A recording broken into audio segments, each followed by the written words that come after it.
I was 18 years old when I got married. I belonged to a very conservative family, a Baloch family, where good daughters never say no to their parents. My father wanted me to get married, and all I said was, if that makes you happy, I'll say yes. And of course, it was never a happy marriage. Just about after 2 years of getting married, about 9 years ago, I met a car accident. Somehow my husband fell asleep and the car fell in the ditch.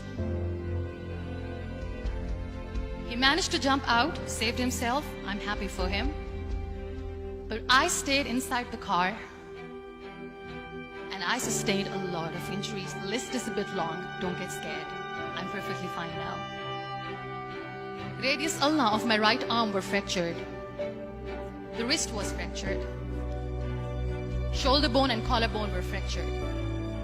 My whole rib cage got fractured. And because of the rib cage injury, lungs and liver were badly injured. I couldn't breathe. I lost urinary bowel control. That's why I have to wear the bag wherever I go. But that injury that changed me and my life completely as a person and my perception towards living my life was the spine injury. 3 vertebrae of my backbone were completely crushed and I got paralyzed for the rest of my life. So this accident took place in a far-flung area in the outskirts of a very small province, Balochistan, where there was no first aid, no hospital, no ambulance. I was in the middle of nowhere in that toppled car.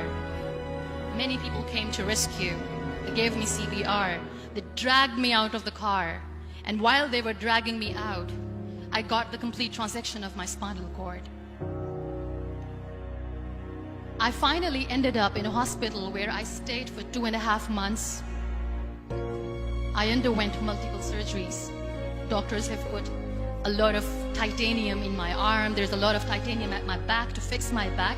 That's why people in Pakistan call me the Iron Lady of Pakistan.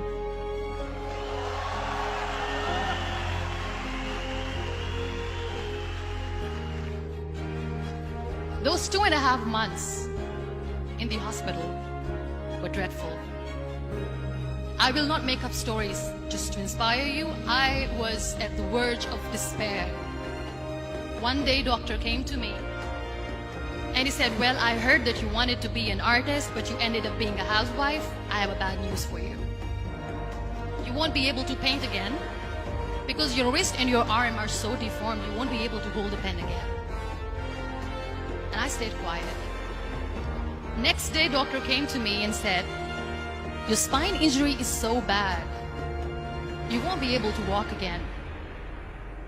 I took a deep breath and I said, it's all right. The very next day, doctor came to me and said, because of your spine injury and the fixation that you have in your back, you won't be able to give birth to a child again.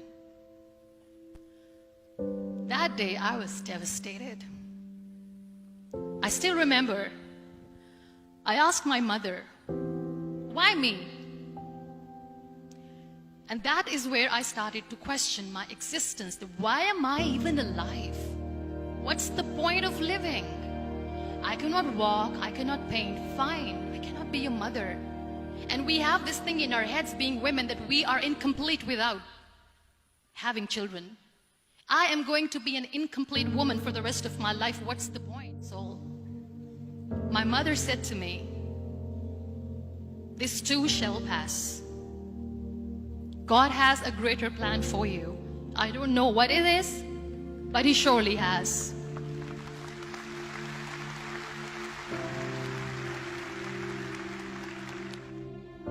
So what kept me going was, one day I asked my brothers, I know I have a deformed hand, but I'm tired of looking at these white walls in the hospital and wearing these white scrubs. I'm getting tired of this. I want to add more colors to my life. I want to do something. Bring me some colors, bring me some small canvas. I want to paint. So the very first painting I made was on my deathbed, where I painted for the very first time.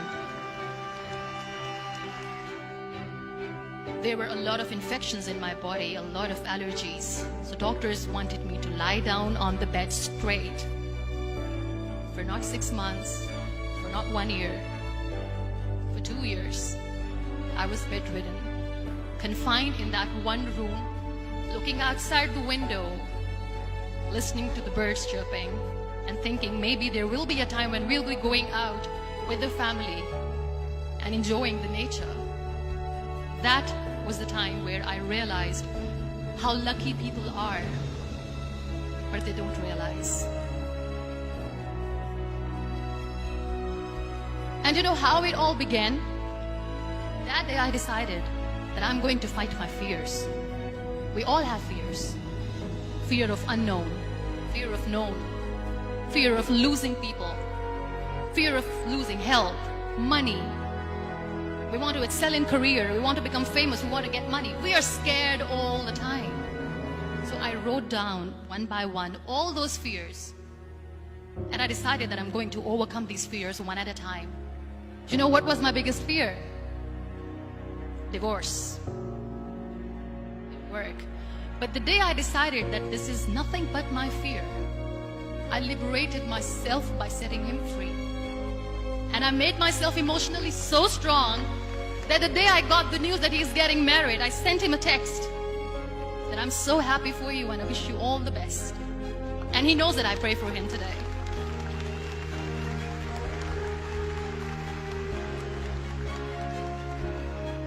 My biggest fear, number 2, was I won't be able to be a mother again. And that was quite devastating for me. But then I realized there are so many children in the world, all they want is acceptance. So there is no point of crying, just go and adopt one.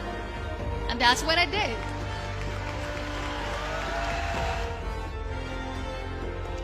So when you accept yourself the way you are, the world recognizes you.